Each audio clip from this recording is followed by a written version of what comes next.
I sort of was numb in that moment. I sort of just couldn't believe it was happening. We can have a sense of normalcy, and then we're reminded normalcy includes tragedies. I'm a rural hospital CEO, and any rural hospital CEO in the country is nervous about keeping their doors open. That's just our reality. Where you live shouldn't determine if you live. Tech industry should look more like America and less like an old boys club. I wanted to create a kind of like a safe and inclusive place for women to learn, to begin their road to coding. Hello, I'm Elizabeth Ruiz, and thank you for watching this half hour of news from across the country. We start by digging into some of the week's big headlines, including efforts to stop hate crimes against Asian Americans, plus the steps taken by some cities and states to declare racism a public health emergency. First, though, communities across the country are suffering after 2 mass shootings within 1 week of each other. Dan Grossman looks at how and why these recent shootings are different. First Atlanta, now Boulder. In less than a week, nearly 20 people have died at the hands of an active shooter in a public setting. For some, it can feel even more traumatizing this time around, as these were the first shootings of their kind in more than a year. As the sun rose, the horizon in Boulder, Colorado was shrouded in grief. Seen in front of the King Soopers. As scenes of old play anew. It was just like fireworks were going off. Black vest, short-sleeved shirt. I sort of was numb in that moment. I sort of just couldn't believe it was happening. Seth Howard saw it with his eyes, but felt something. We asked that question, how long? Something Pastor Randy Spalding and so many of us have been wondering for quite some time. I ask those questions like all of us do. I ask it in my particular faith perspective, but it's the same thing. Everybody's asking, again? How long? Boulder and Atlanta are the first shootings of their kind since the pandemic started. The caution tape, images of sorrow, they're uncomfortably familiar, yet might feel different after months without mass violence during the pandemic. We can have a sense of normalcy, and then we're reminded normalcy includes tragedies. Elizabeth Sather is a licensed clinical psychologist who deals with law enforcement after tragedies such as these.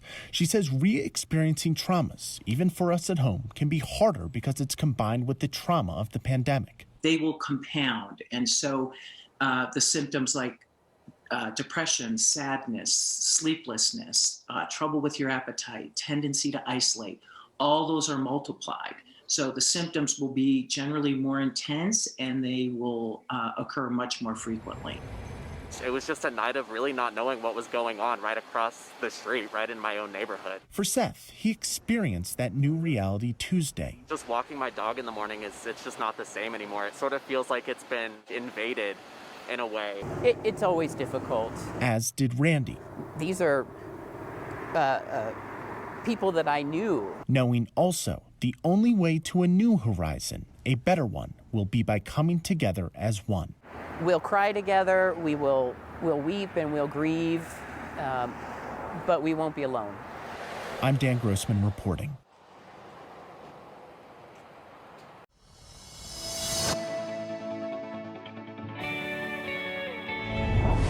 Racism took front and center last summer, and debate about its effects continues. One state in the South just decided racism is a matter of public health. It's part of a growing effort around the country to declare racism a public health emergency. Say her name! Reality!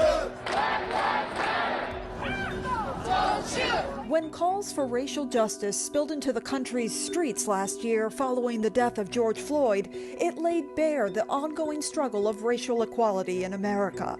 Now the issue of racism is increasingly getting a new label: public health emergency. We have to call a spade a spade. Professor Richard Mason chairs the counseling department at Hampton University, a historically black college and university in Virginia, where the state legislature just passed a law declaring racism a public health emergency. Poor quality of housing, discrimination, community disruption, those types of things are all embedded in racism, and it creates a sense of, traumatic experience for young people. And as you get older, we know based on the research that those things also affect your health. Around the country, nearly 180 cities and counties have declared racism a public health emergency, along with 7 states. But Virginia is the first state in the South to do so. Here in Virginia, the remnants of the segregated South are never too far away. This is the former segregated library built for Black people in 1940. It's since become the Black History Museum here in Alexandria. The new law tackles 5 areas. It establishes a watchdog on policies addressing racism, makes permanent a commission examining racial inequity in state laws, specifically defines racism and health inequity, promotes community engagement, and establishes racial bias training for all state elected officials, staff, and state employees. It is a crisis problem that kills. Talia Fox is CEO of Kusai Global, a company that conducts the kind of racial bias and cultural sensitivity training Virginia is aiming for. In the South, to be able to come up and say, listen, no more. We are going to name this what it is, and we are willing to look under the covers, see what's happening here, and address it step by step. So I think it's a very bold and courageous move, and I think it's important for the health and longevity of our nation and of our society. How the new law shakes out in practice remains to be seen, but some are optimistic. So if we can take the lead, the hope is that others will begin to follow and see the good things that can come out of this. Hopeful for this first step. In Alexandria, Virginia, I'm Maya Rodriguez.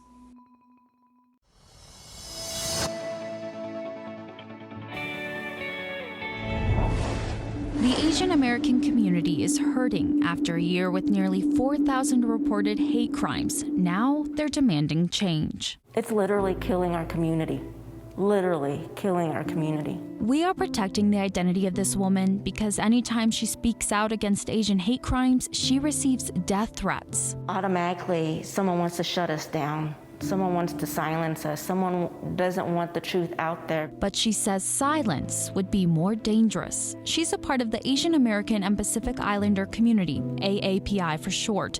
She says the Asian community has been targeted many times throughout history, but in recent years, she says hatred has become normalized. And since the start of the pandemic, she and others have been living in a constant state of fear and anxiety. They all see us as one homogenous group, and therefore it's easier to target one big group versus actually taking the time and being thoughtful and deliberate about how they're reacting to us and how they're treating us and why this is so wrong. Scott Levin is a director with the Anti-Defamation League. Its mission is to fight anti-Semitism and secure justice and fair treatment to all. He says people referring to coronavirus as the China virus or Wuhan flu are partly to blame for hateful actions against the AAPI community. When somebody attacks someone because they're Chinese and they want to blame them for the pandemic that takes place, it's horrible for the target of that crime, but it's also really a message that's being sent to the entire AAPI community that you're not welcome here.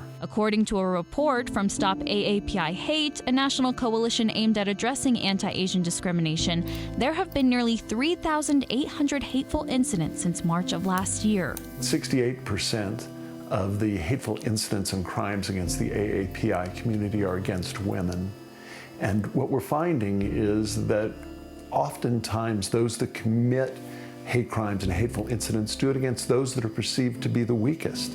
In addition, it could be that women just are reporting these crimes more than the men are at this time. I'm glad that women feel the need and the anger and the confidence to show that in the way that they're comfortable and that they feel safe. And through reporting, perhaps we'll get more attention and resources to combat this once and for all. So what will it take to stop this hatred? The AAPI woman we can't identify says a good place to start is to condemn all hate crimes or hateful incidents.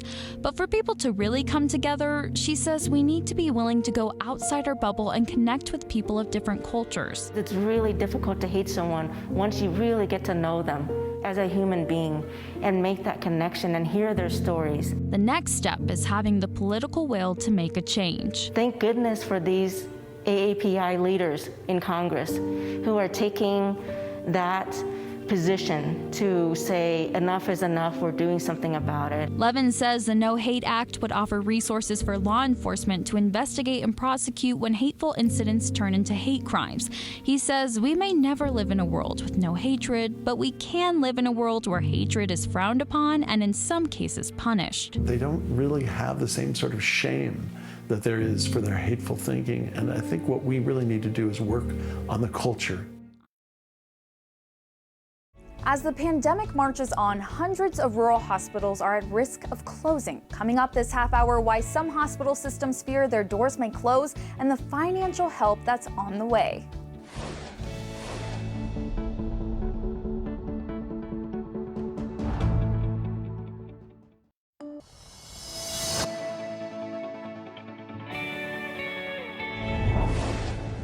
Welcome back. The newest economic stimulus bill includes money for hospitals. Without it, many rural hospitals will struggle to serve their communities. Chloe Nordquist explains how the money will help. It's an all too familiar, somber sight. Plastic walls and other makeshift areas created on the fly in hospitals across the country as they care for patients with COVID-19. These are images from Lincoln Health, a rural hospital between Kansas and Denver, Colorado. Where you live shouldn't determine if you live. I serve an older, poorer, sicker population. When you look at any of the statistics that come out of CDC, rural populations tend to have higher mortality rates. They tend to have lower life expectancy. They tend to have a higher frequency of chronic diseases. Kevin Stansbury is the CEO of Lincoln Health. He says hospitals have not only been hit hard with the virus, but the financial impacts as well. I'm a rural hospital CEO, and any rural hospital CEO in the country is nervous about keeping their doors open. That's just our reality. 17 rural hospitals across the U.S. closed in the first 3 quarters of 2020, according to stats from the American Hospital Association. Our estimate done by the Chartis Center for Rural Health has 453 rural hospitals vulnerable to closure.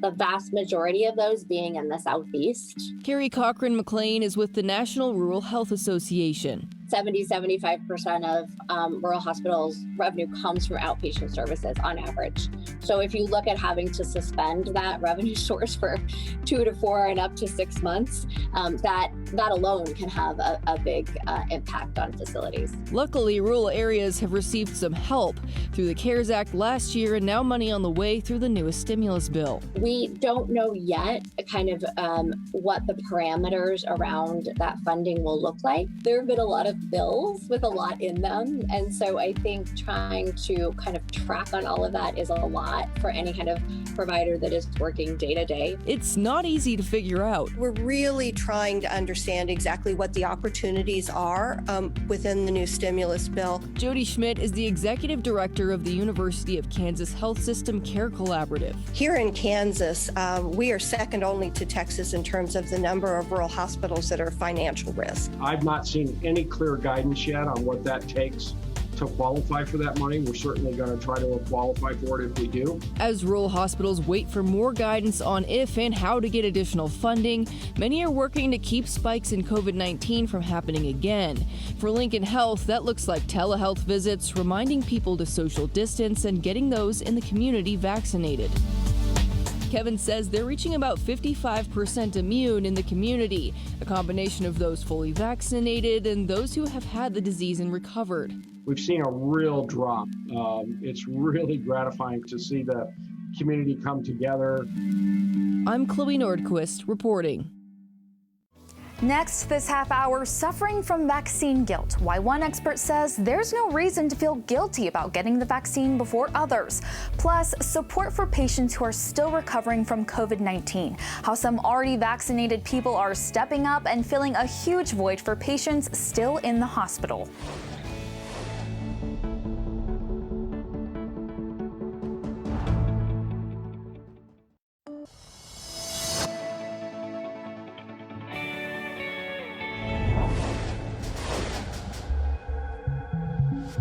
With more people eligible for a COVID-19 vaccine, some people are having vaccine guilt, with friends and family members still on the waiting list. Experts say vaccine guilt and even some vaccine envy are real, but the best thing to do is get the vaccine when you can. It's not the end of the world, right? There are a lot of things we do that are the right things that we sometimes feel guilty about. That's Dr. Jim Jackson, a psychologist and the assistant director of the ICU Recovery Center at Vanderbilt University Medical Center. He says getting the shot isn't just about protecting yourself. It's not just about you. It's about the society. It's about public health. Number 6, she's ready for you. So if you can get vaccinated, take that opportunity, and in so doing, you become part of the solution. If you're feeling guilty because you got the vaccine before a parent, a spouse, or friend, remember they'll have their opportunity too. It may just take some time. If the oxygen masks drop down,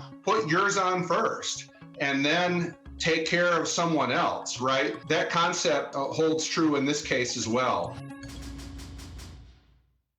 Millions of people have already received their COVID-19 vaccine. As Chris Conti shows us, some vaccinated volunteers, including doctors and nurses on the front lines, are now providing comfort to COVID patients who are suffering alone. I think it's been enormously stressful. Both inside and outside hospitals across America, a certain sadness has hung heavy this past year, much like a dark gray cloud. When the virus came along, instantly we couldn't allow patients to have visitors in hospital because it was too risky. As an anesthesiologist, Dr. Ben Moore and his colleagues have been worked to the brink of exhaustion, but reinforcements have started to arrive in the form of the COVID-19 vaccine. The biggest side effect I had was just a great sense of hope. I mean, that's why I felt as soon as I got that. After receiving his second dose back in January, Dr. Moore began to wonder. I really started thinking about what does this now mean for me and the rest of society, really. Fully vaccinated, Dr. Moore started coming back to the hospital after hours and visiting COVID patients, not to perform procedures, but to simply sit with them. And it really helps. The patients really respond to it because they are lonely. Many of them are very anxious. Because of COVID, visitors still aren't allowed in most hospitals across the country.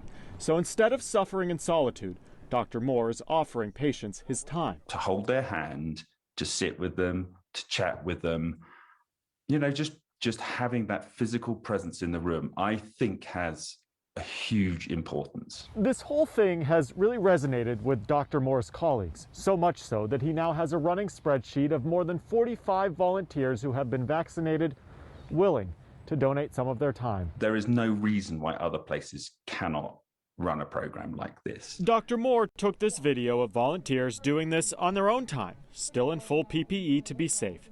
The program even has a name, Vaccinated Volunteers. You feel that you can now interact with people. Oftentimes, Dr. Moore and his colleagues will even call patients' family members on FaceTime. The thing that I had not anticipated was how desperate these families at home are to hear any news about their loved one. It's unclear when visitors will be allowed into hospitals once again.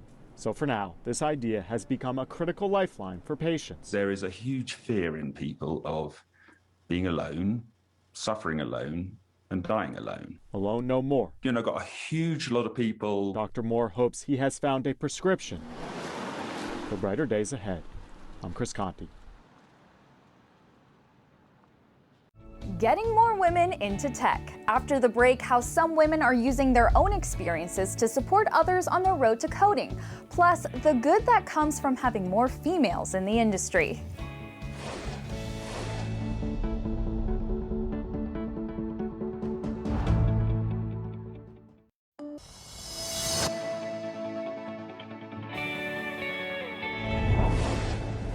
Thanks for staying with us. Tech is one of the fastest growing industries in the U.S., but women remain highly underrepresented in the industry. Bo Evans introduces us to a group of women who are trying to delete the gender gap behind the keyboard. There's always a need for more women in tech. This isn't the first time Kelly Revenaugh is the only woman in the room. I was working in tech marketing and wanted to transition over into becoming an engineer. She decided to make a jump into software engineering. But when she started a coding boot camp, she was one of just a few women. I went through the Hack Reactor and Galvanize software engineering program in New York in 2019. When I was going through the program, there wasn't very many women in any of these programs or in tech in general. A study by McKinsey & Company shows women make up only a quarter of the workforce, and other statistics show they make up just 14% of software engineers. Now she's created a support group within Galvanize, the company that runs world-famous coding bootcamp Hack Reactor. It's a space where women can share their experiences, mistakes, and questions with other women. I wanted to create a kind of like a safe and inclusive place for women to learn, to begin their road to coding. The road that has allowed Cindy Ryu to make a career U-turn. And shortly after graduating, I started to work as an environmental consultant. I ended up getting laid off due to COVID. I've always been interested in coding, never really had any experience with it. So I decided to apply to Hack Reactor, and I'm currently a part of their Austin cohort. It's part of an effort by Galvanize to increase diversity in tech. We still have only 24% of computer scientists that are women, and despite women making up half the workforce, this number is abysmal. Sam Klein is the Director of Diversity, Equity, and Inclusion with Galvanize and says the spaces created by people like Kelly are important to getting more women into tech. The tech industry should look more like America and less like an old boys club. The hope is that groups like the one Kelly started can create a more equitable space for women in tech. I really wish when I was younger I did have a role model who looked like me, who I saw was like successful and like in a leadership position, or not even a leadership position, just like even very low on the totem pole, but like in the industry. It's been really cool to see women get excited about tech and not be intimidated by it. There are plenty of women who are available part of this workforce, and it's time for us to be more invested in ensuring that we not only attract those individuals into tech, but also that we retain them. I'm Bo Evans reporting. There's another half hour ahead with news stories on the pandemic. While some people are grateful for relaxed guidelines on masks, other people have nerves about the idea of unmasking. We'll also share how Goodwill is helping thousands of people find jobs across the country. Plus, are you ready to travel? We'll have how the industry is bouncing back. Those stories and more are coming up. I'm Elizabeth Ruiz. Stay with us.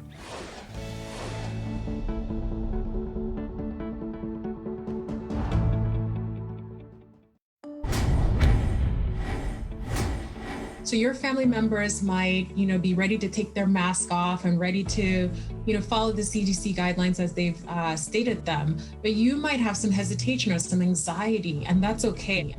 Being able to have a job during the pandemic, it made me feel beyond grateful. Goodwill can give you that foundational training and even see you through to placing you into employment.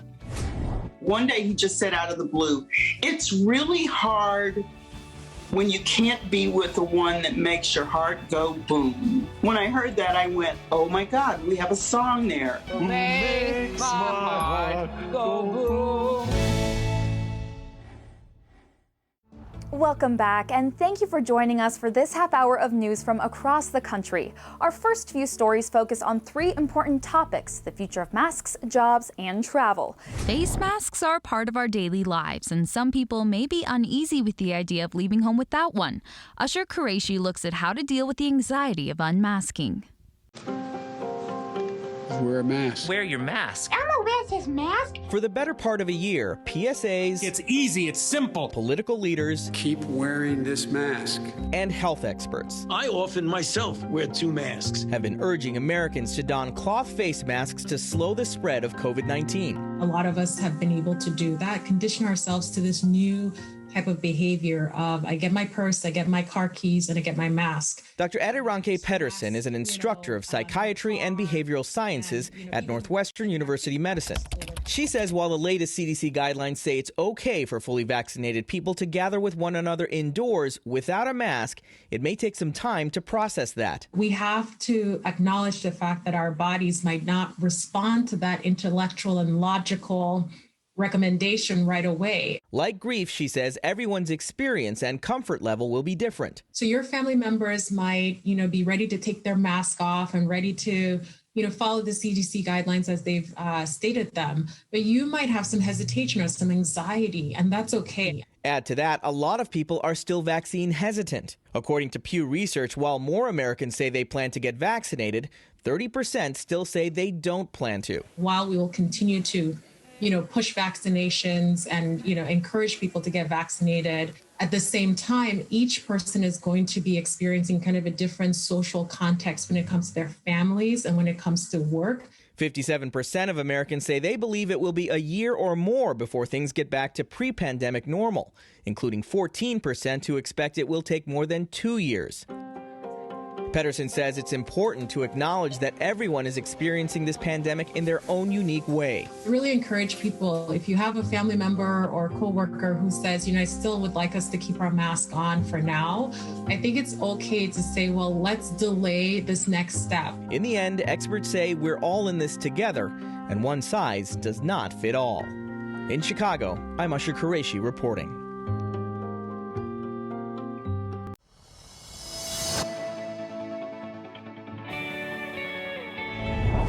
Millions of Americans have lost their jobs during the pandemic. Now one of the world's biggest nonprofits is helping to put them back to work. Having so many people lose their jobs during this time is heart-wrenching. While working this cash register at this Goodwill store, Jalen Cottrell is earning immediate income. Would you like to round up to $33? And gaining experience that can last a lifetime. It gave me a lot of different experiences with diversity in people, building different customer service skills, all that lead me to my career. Cottrell is one of the millions of Americans who lost their jobs during the COVID crisis. But with help from Goodwill Industries, he was able to find work. Being able to have a job during the pandemic, it made me feel beyond grateful. Well, grateful for this job, I get a price check, register for. Cottrell is transitioning to another industry after receiving training through Goodwill's BankWorks program, one of the nonprofit's many job training and support programs. Our mission overall is to help individuals with disadvantage achieve their highest level of personal and economic independence. Bill Hafer is a communications specialist with Goodwill. The Bureau of Labor Statistics reports 10 million Americans are currently unemployed. But Hafer says Goodwill has opened up job opportunities for thousands of people across the country. If you don't have a resume, you don't have job experience, you don't have a work background, the fact that Goodwill can give you that foundational training and even see you through to placing you into employment is just a wonderful thing. Despite landing a new job in a new industry, understanding that my drawer always has to be balanced, Cottrell plans on still working at Goodwill once a week, saying this job is more than income. Would you like to try to do a box for them? It's about the experience. To work at a Goodwill Center is a place of growth, and it's a place where you can aspire others, and the other people in this community will aspire you. I'm Kai Beach reporting.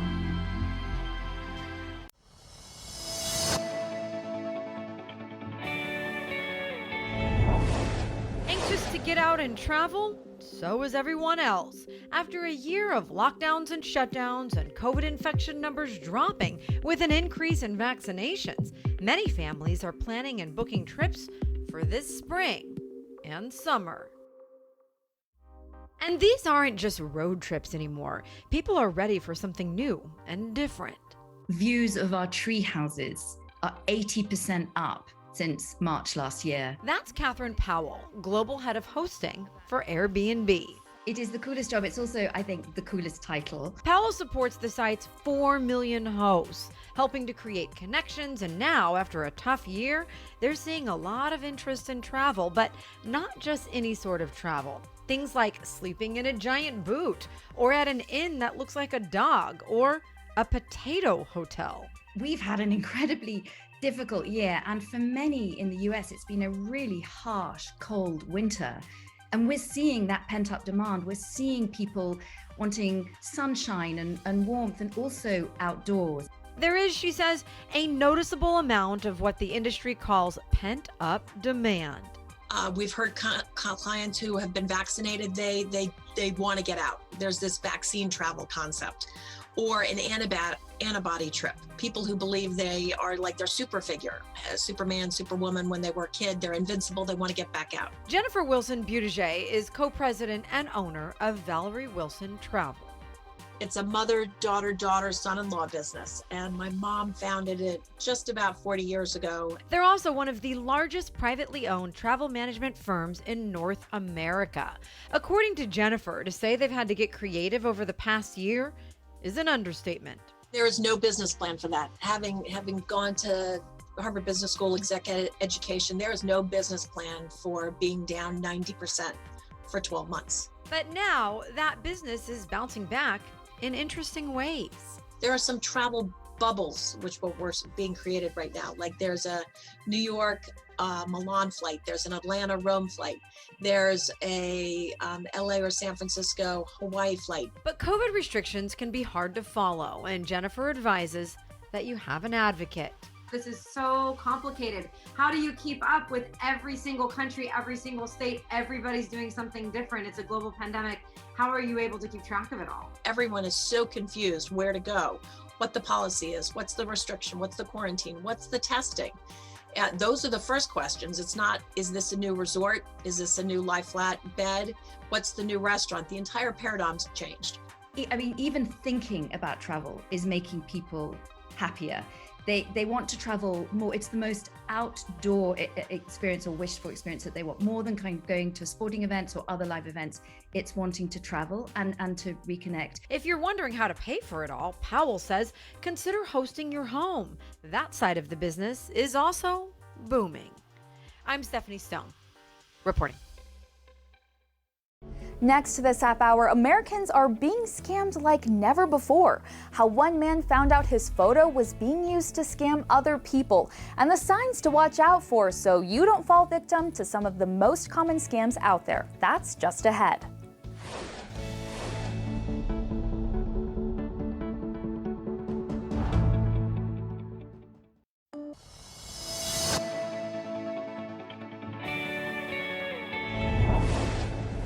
Welcome back. 2020 was a record year for a lot of things, including scams. According to the Federal Trade Commission, we were scammed to the tune of $304 million last year. That's a 50% increase from 2019. Stephanie Stone reports that a lot of it stems from what we do online. You know, I'm getting 10 to 20 notifications a day that my identity is being used all over the world. Tom Ernsting is stuck. He needs a social media following to keep his modeling career current, but that huge following has been quite the source of grief. I've seen these catfishers take my picture and insert it into their driver's license or their passport portfolio. And they're very great at photoshopping, and you would never know that it was a fake. Basically, he's been catfished, which means people are using his pictures and pretending to be someone they're not online. I am the face of a lot of scams. I haven't fallen victim to a scam, but my identity is used all over the world to scam women, primarily women. And he's got the emails and letters to prove it. Some of those victims eventually did their homework and found the real man behind the picture. He's heard terrible stories about relationships being broken and hundreds of thousands of dollars lost. One woman reached out from Canada and said, I just wanted to inform you that if this picture is in fact you, then I wanted you to know that a scammer is using your image to scam women. How do you protect yourself? How do you make sure that you don't fall victim to one of these scams? Yeah, absolutely. So the first thing is don't accept friend requests from people you don't know. David McClellan is the CEO and founder of socialcatfish.com. It's a search engine that helps you verify who people say they are online. This is probably a $1 billion industry, and people just don't realize it, and they think it can never happen to them. Most of the people that we talk to have come to us and said, I never thought this could happen to me, and it did. There are all sorts of scams out there. McClellan says basically any site that has a chat option can invite unwanted attention. They go and they prey on people's emotions, and so they'll randomly message people. They'll steal photos from people like Tom, and they go and they say they've fallen in love. He says, watch out for the signs. If they're asking for money, that's a huge red flag. If they consistently use broken English, you're likely dealing with a scammer in another country. He says, do your research before you engage. I believe there are groups of people around the world just sitting in a room using my pictures and coming up with identities and just reaching out to basically women between 45 and 55, single women who are, they're being catfished. Tom does what he can by reporting everything he finds, but he wants others to know they need to do their homework before they start interacting with people they don't know online. You have to do your legwork. I know, immediately Google search my picture or the person's picture. You can ask for a video chat. Don't let them put off the opportunity to video chat you. The authorities can help, but some things are out of U.S. jurisdiction, and the scammers know that. The FTC says reverse searches help, and it also helps if you ask a lot of questions. You just might find out the truth before it's too late. I'm Stephanie Stone, reporting. You hear it all the time, parents telling their kids to eat their vegetables. It turns out it's adults who need help managing their fruits and veggies. Next this half hour, which food adults need to eat more and how to soak up as many nutrients as possible.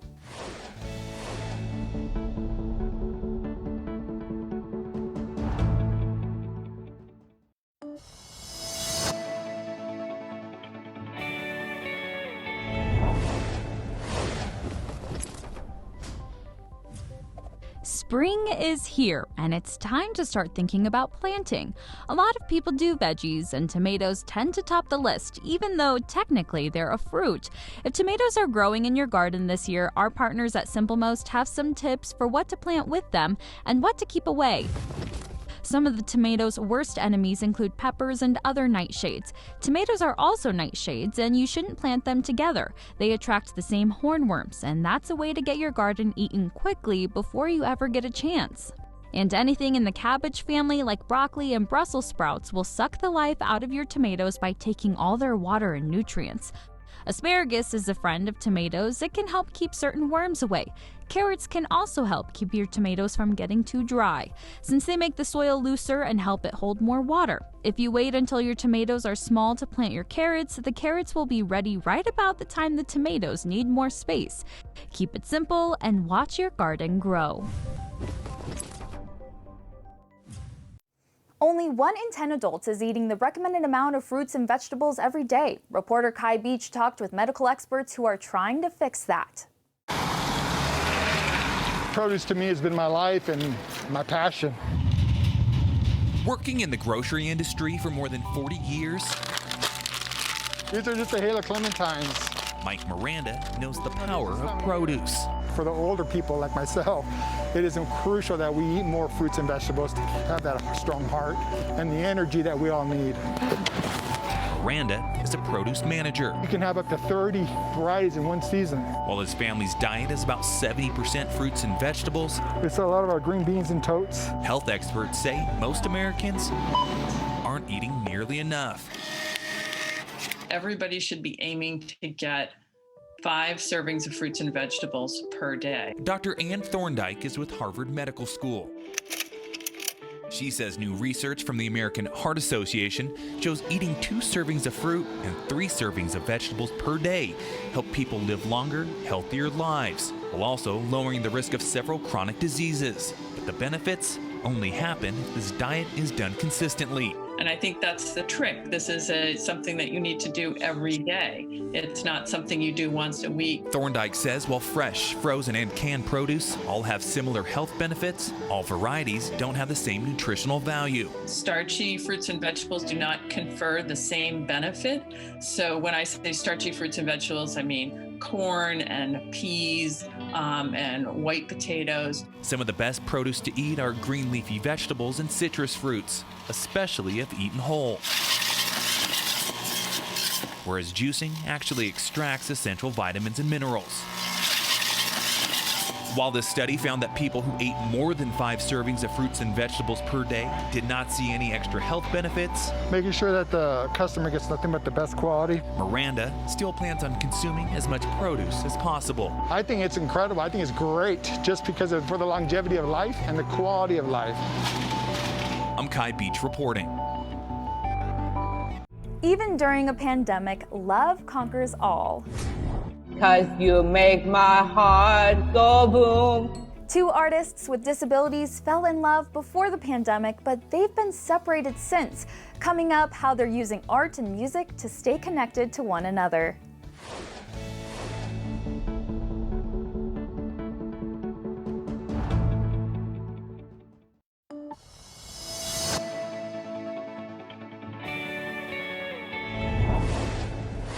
Thanks for staying with us. This half hour ends with a sweet love story. Prior to COVID-19, 2 artists living with disabilities found love. They've kept their relationship alive during the pandemic through theater and virtual video chats.